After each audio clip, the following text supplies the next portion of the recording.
Republicans were sleeping, the 7-year Republican battle to repeal and replace Obamacare died on the floor of the United States Senate.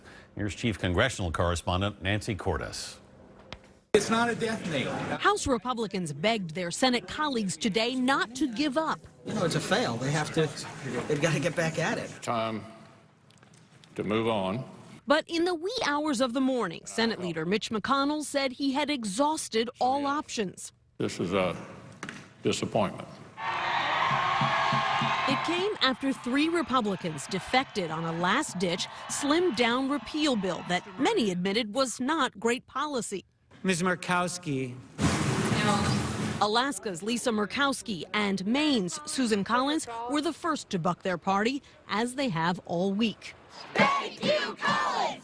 That left Arizona's John McCain a wild card ever since he said this on Tuesday. It's a shell of a bill right now. We all know that. The vice president lobbied McCain during the vote, even getting Mr. Trump on the phone at 1:30 a.m. as protesters followed the action outside. Pence is now apparently talking to McCain. But when McCain returned, he flashed a gasp-inducing thumbs down, devastating McConnell as Democrat Chuck Schumer shushed his elated troops.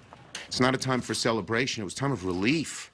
When did you know he was going to vote no? I can tell you, John and I talked 4 or 5 times each day since he came back. John McCain is blessed with an internal gyroscope of right and wrong. President Trump accused the 3 Republicans and 48 Democrats of letting the country down. You know, I said from the beginning, let Obamacare implode and then do it. I turned out to be right.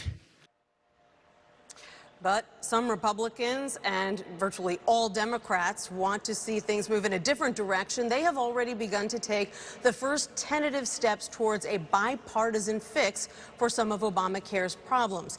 As for Senator McCain, after this momentous week, Anthony, he has headed home to Phoenix to begin treatment for brain cancer. Nancy Cordes with a long, extraordinary night at the Capitol. For many Republican voters, this is a promise unfulfilled. Here's Mark Strassman.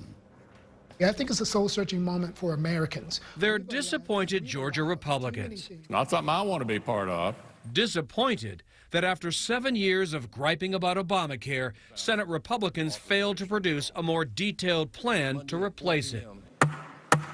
Leo Smith heads up minority outreach for the state party. The big lesson here is that you, the citizen, you can't depend on your legislators to be all the answers for you. State Senator Kay Kirkpatrick is a retired hand surgeon. I think many times in politics, trying to eat the whole apple at one time is tough. Mortgage banker Greg Williams. Get what you can, be happy with the 3-yard gain, and not try to get the Hail Mary every time.